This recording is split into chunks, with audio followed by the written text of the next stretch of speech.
given the outbreak, we can call it that, inside the men's team. How nervous are you as the coach of the women's team?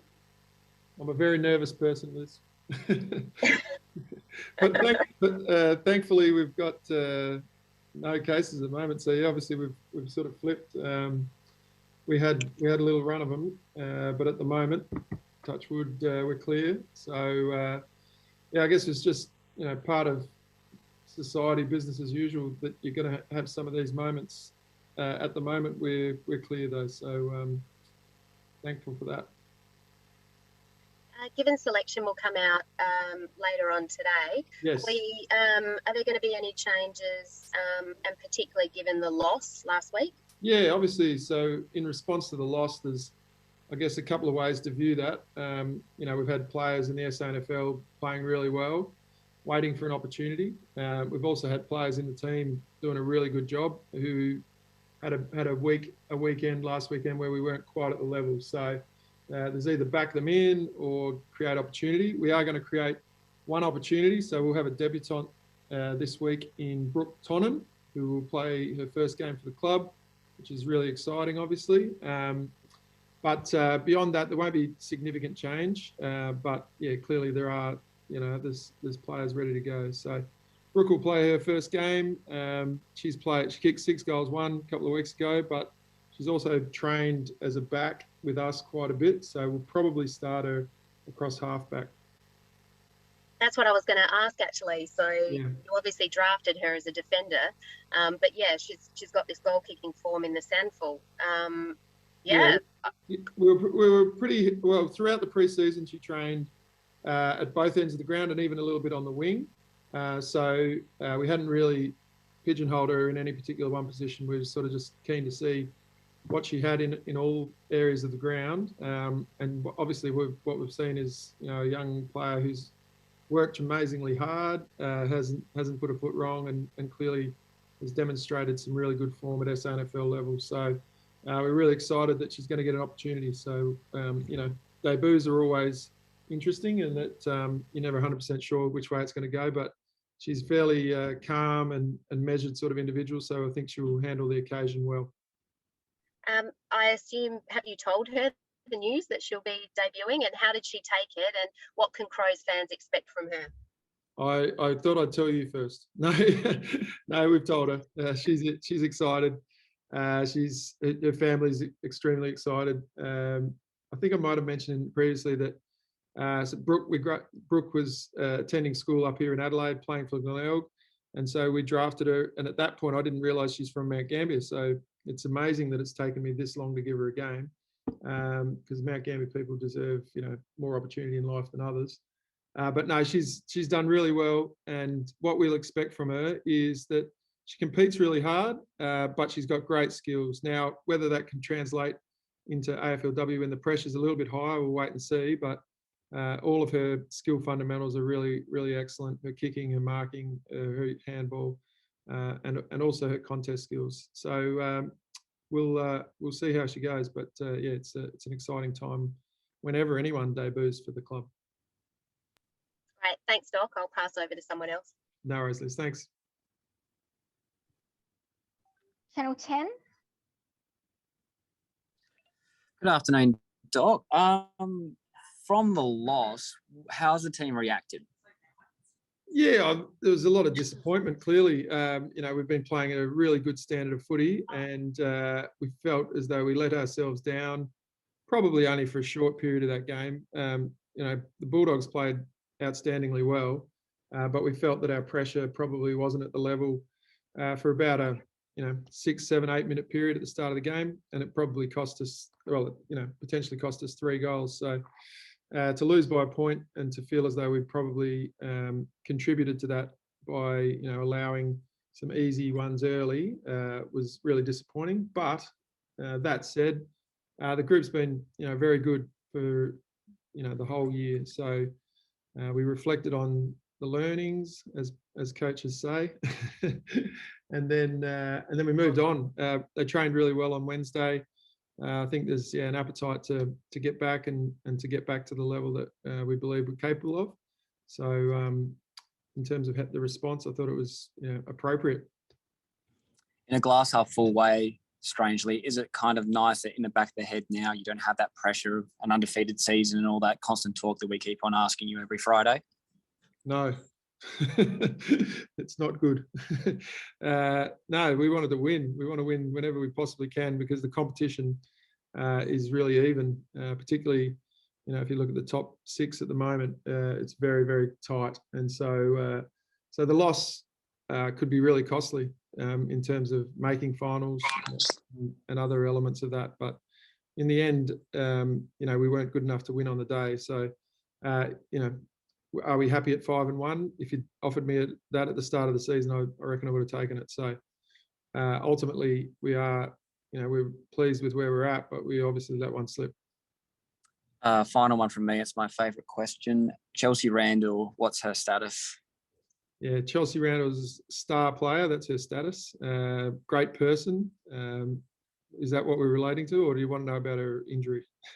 I'm being a bit flippant today. I apologise. No, I like it. No, so her status is that she won't play this week, and that it's ongoing, and that she's progressing really well. But we're making her, jump through a fair few hoops this time around, and as we did last time. But as I've said a number of times, we were really confident last time, and ultimately maybe got the call wrong. So we'll just be a little more cautious, and she'll be ready when she's ready. This, while we want her back as soon as possible, we also want to make sure that she's back for good, and that we don't compromise the back end of her year.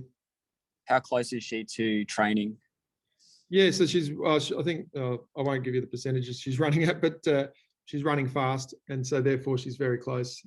So we're hopeful to see her out on the track soon. And I guess the reality is, though, once she's back full training, she'll pretty much be playing. So her program is designed to get her back to that point at the appropriate rate, not any quicker than it needs to be. Thank you. No worries. Theo from 7.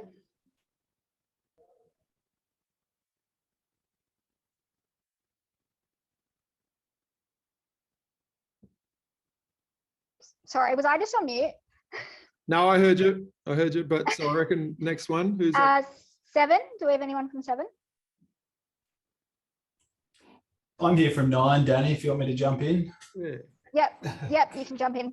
Beauty. G'day, Doc. I don't want to dwell on last week's game. I'd rather look forward. So I suppose if you do look at last week's game, what's the one thing perhaps you change from those learnings and the things you've seen and reviewed this week, going into this week? I suppose in layman's terms, what's the one thing perhaps that looks different from you guys? Yeah, no, we still moved the ball pretty well. I think 20% back, from D50 to forward 50 is a good number.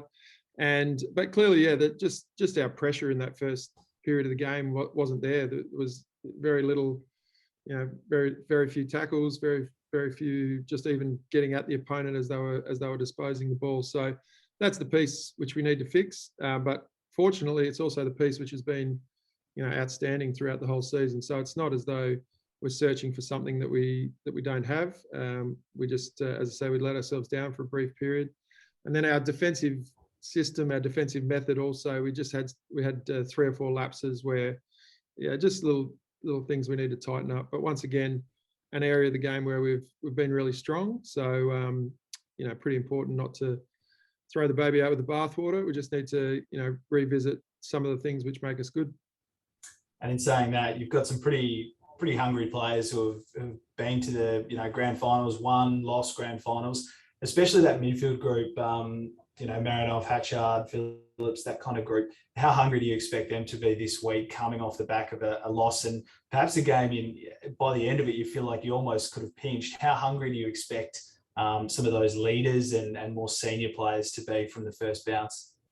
Yeah, well, I think ultimately, yes, last week's game, one of the positives out of the game was the capacity to respond within a game. So, we were 4 goals or 3 goals down very early, and then they kicked the 4th in that first quarter. But from that point on, the team really, came to work and stuck out the task right till the last second. As we saw, there was, opportunities late in the game to, as you say, pinch it. So I don't think there's any doubt about the want. I think it was demonstrated already last week. It's just a matter of, you know, playing the way we want to play from the get-go, and if we do that, I've always wondered about get-go. What is that word phrase? You know, as I say, too flippant today, but right from the start, from the get-go. Get-go. Yeah, you're right. It's one of those ones everyone says, but you know, what does it actually mean? I might just use the start, right from the start. Good stuff, Doc. Thanks for your time today, mate. Sorry, Appreciate it. Sorry, guys. No, you're all good, mate. Thanks for that. Ellie? Hey Doc, obviously it was a close match last week. What have you taken out of almost those last 5 minutes, almost in case you have another close game for the rest of the season? Well, I thought we did a good job. They started to throw the numbers behind the ball, and so we did a good job of equalising that. We brought some of our defenders around and made it a contest. But I guess on reflection, that last frantic 30 seconds or 40 seconds, we just, you know, I guess initially we were sort of thinking, well, let's just get a point and then see if we can then turn a ball over again, get another one or a goal, because we were so close to the goal line. But when we looked back at it, you saw that the number distribution was pretty heavily weighted towards, I think there was pretty much all 32 players inside 50, and perhaps we could have tried to shift the ball, you know, backwards to go forwards in that last phase. But very easy to say with the benefit of hindsight. So it was a unique situation. We did have a look at it because, you know, you never know, it might come about. But ultimately, you know, a little bit of luck here or there, and we might have got one over the line. Awesome, thank you. No worries. Does anyone else have any other questions? I've got a couple, if that's all right. Sure. How's Dana Cox looking in her comeback from injury? Is she any closer, do you think? She is closer. Yeah, she's definitely closer. She trained with the group on Wednesday. Today's Friday. She trained with the group on Wednesday, got through the session well, pulled up well. And so now, yeah, she'll continue on from here, hopefully a full week of training next week, and then the prospect of some SANFL football. So, yeah, she's left to run late, as she did last year, but hopefully we're a chance to see Dana this season. And what about Nikki Gore? She was omitted last week, if I've got that right. Can you just talk us through that decision and what she has to do to get back in the side? Yeah, Nikki was pretty unlucky to miss. And then obviously, you know, we didn't play at the level that we would have liked. The decision was a tough one. Ultimately, just some of her sharpness of movement was just off a little, just over the last sort of 2 to 3 weeks. And in the end, she didn't play any footy at all over the last weekend, which was purposeful. I just felt there was an opportunity to let her refresh. But yeah, it's a tough decision, tough call. As I've highlighted, I think on most of these calls, the depth of the squad and the pressure for spots is really, really extreme. And so there's a number of players who are sitting on that line of in the team or out of the team who have got very strong cases to be on the other side of that line. And Nikki's one of those.